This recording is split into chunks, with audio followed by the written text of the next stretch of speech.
Oh, there we are. Already, are we back? Can we be heard? Am I on? Jim? Yes. Is it working? Yeah, it's working. Okay.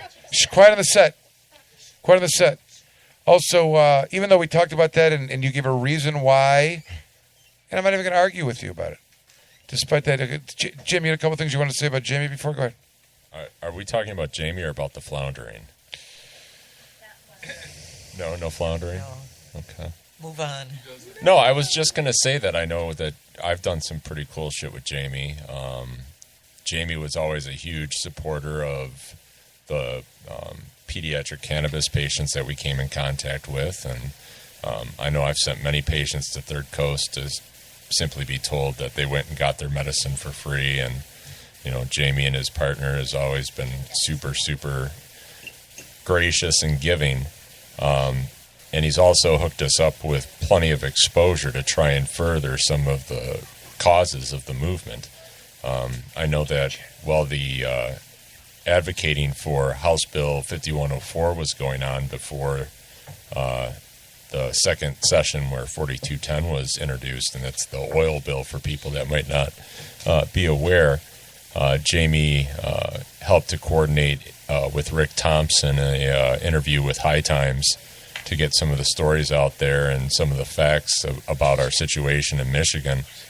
And he pressed quite hard in Lansing, and I don't think that people really understand how much Jamie's done for the movement, and he's always been there to stand up and try to do the right thing. And I know it's been frustrating, but thank you, man. You don't have to ramble on anymore with any accolades. I'm not for going me, to. I really appreciate that, man. Thank you very much. And that's the kind of stuff I relegated myself to doing for the last few years, and as I said, many others have as well. And so it's all come together to work out. And likewise, your work with the kids has been quite it's been phenomenal. Great. It's been a great experience. I don't think it's turned out like anybody thought it would. And it continues to be very dynamic, but it is what it is, and as it evolves, I know we'll all still have some part in it. But it's still a very exciting time, and yeah.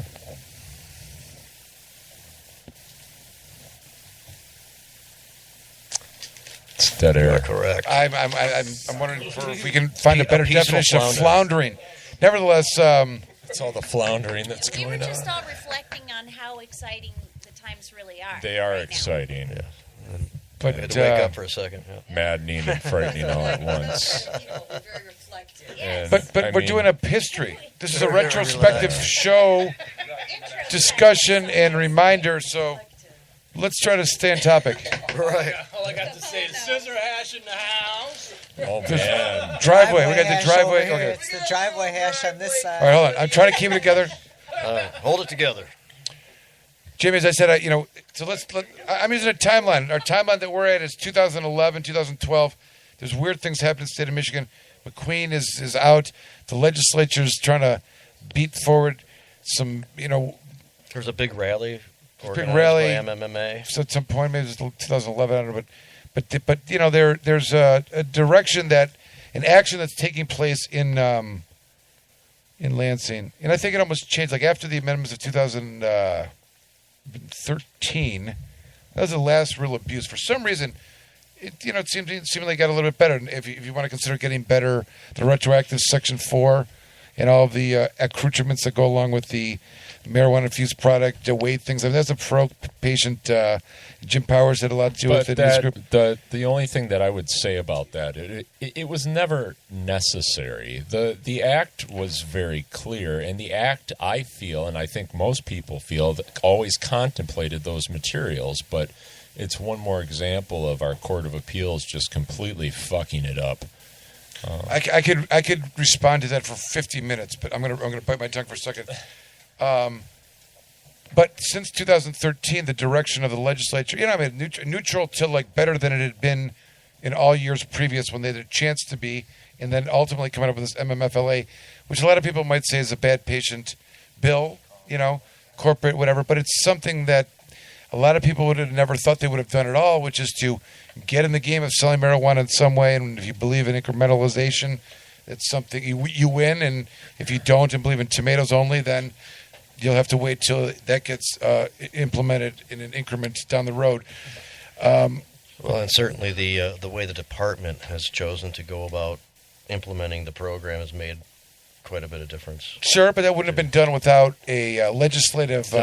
Right, we got what we got, but to make it functional, the department's kind of like taking it very serious and being reasonable about it. All right, very good. So now we know what it is. It's blah blah blah. We're all excited.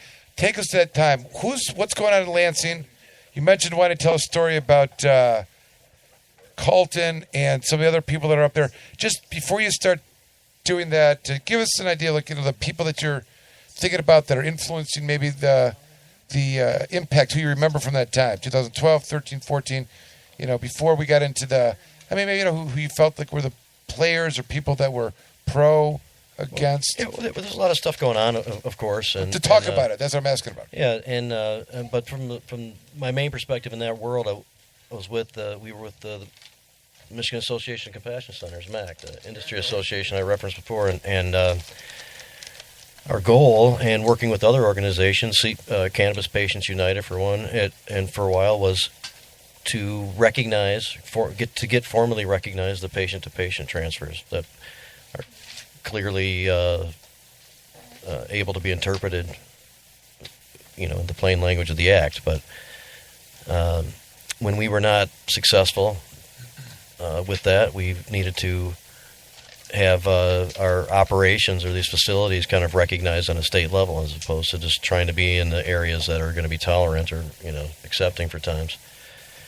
And we began working, and this is a while ago. MPP, of course, changed their philosophy with how they kind of do things. This is slightly before then, and they were working with us to kind of create an approach that was reflecting what we wanted to do and what we were seeing already work in Michigan, which was to be a central location where caregivers can bring the cannabis, which is more than what they need, for their immediately connected patients, and make that available for others. And others have an ability to come together there and make connections and to learn about a variety of things and have an array of products to choose from and to see what works for them. And that basic relationship was working really well. In fact, one of the early participants in MAC, Big Daddy's, had a program in which many patients in need were getting free cannabis every month because of their model.